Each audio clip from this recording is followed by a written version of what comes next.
Good evening, Fremont Community Church. How you doing? I pray everybody's having a good day. Welcome to the thread. We've been diving into the story of the Old Testament over the last several weeks, and we're about two-thirds of the way through this. And we're going to look at the books of Judges and 1st and 2nd Kings today. And we're going to talk about leadership and how leadership is a double-edged sword what a true godly leadership looks like. But first, I want you to imagine a time when everybody did what was right in their own eyes. This was actually a reality for the Israelites.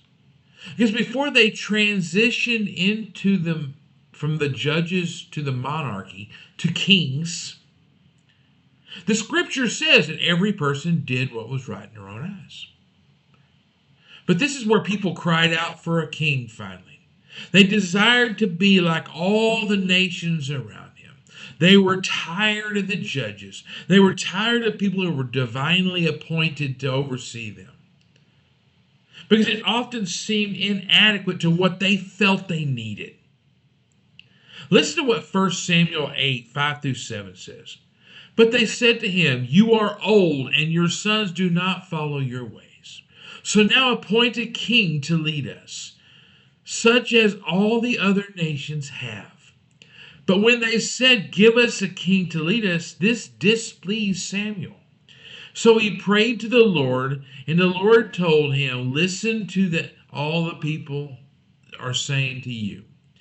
It is not that they have not you they have rejected, but they have rejected me as their king." See, the desire for the human king highlights a profound truth about true human nature, even in our time. See, we often seek tangible solutions to our problems. I mean, in our modern context, we might look at influencers, or we may look at celebrities, or we may look at political leaders for guidance. And we believe that their answers can solve all of our problems. But the warning from God through Samuel was clear. When we put our trust in man over our trust in God, we risk losing sight of God's sovereignty. I mean, think of it this way.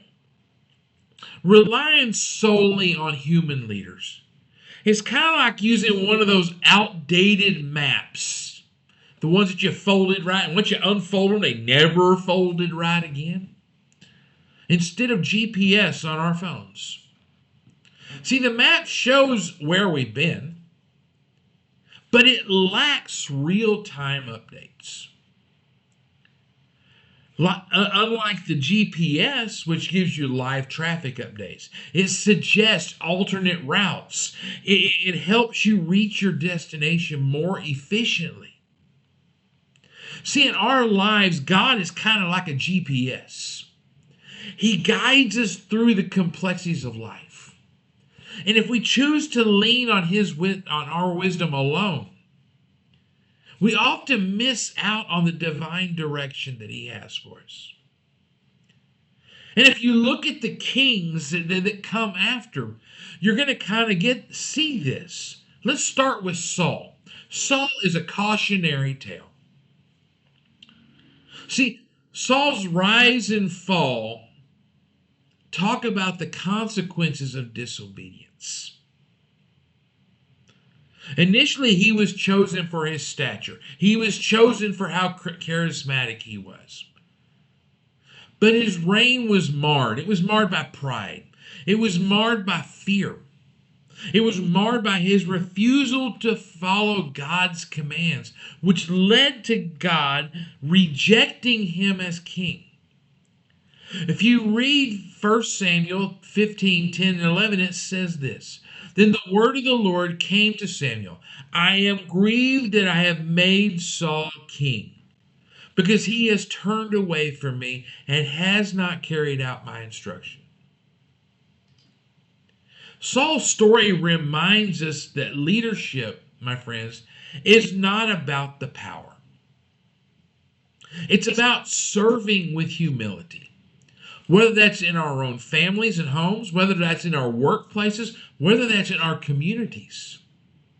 Effective leaders put others before their own. They put people's needs before their own. And we move into David. And David, we know he has a list of sins and flaws a mile wide. But despite his flaws, despite all the things he did wrong, he was described by God as a man after his own heart. See, his reign is characterized by faith. It's characterized by worship. It's characterized by a deep relationship with God.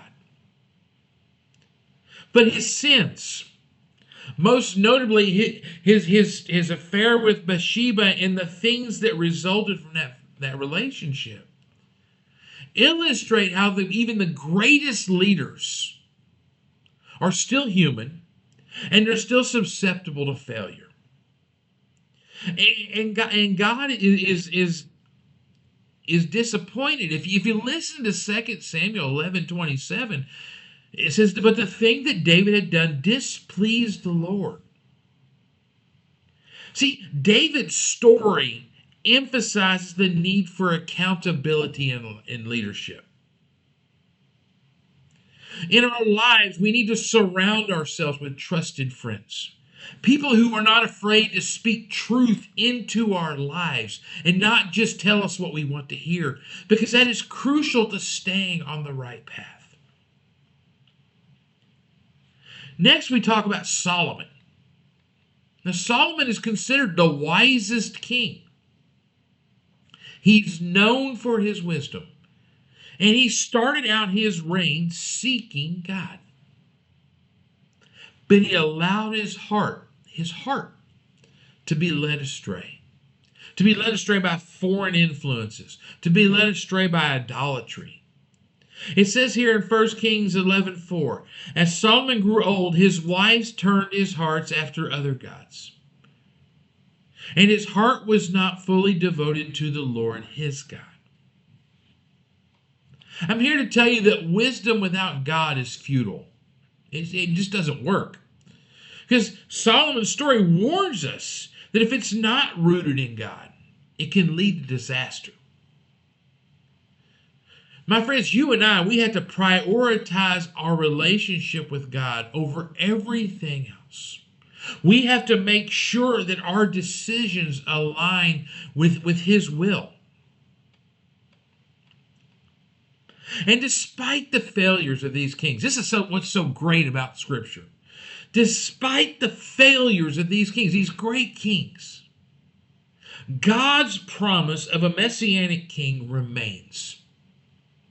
See, Jesus is going to be the ultimate fulfillment of the promise because he embodies perfect leadership. He embodies righteousness. He reigns eternally. He offers hope. He offers salvation. He offers this to anybody who trusts in him.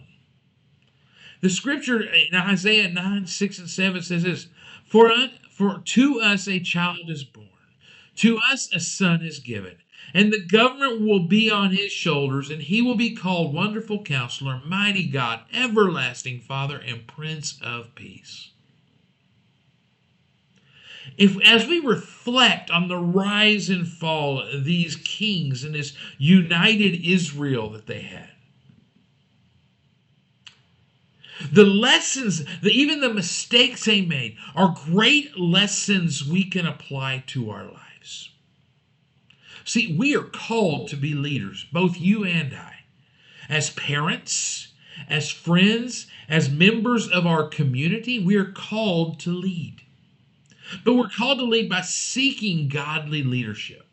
We're called to lead by practicing humility, holding ourselves accountable, and remembering the promise that at the end of the day, Christ is in control.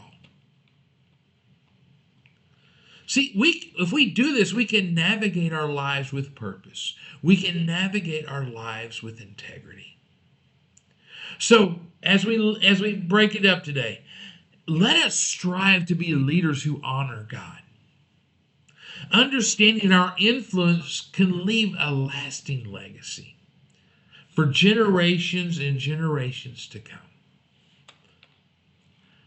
I pray this encourages somebody. You guys have a blessed day. Take care.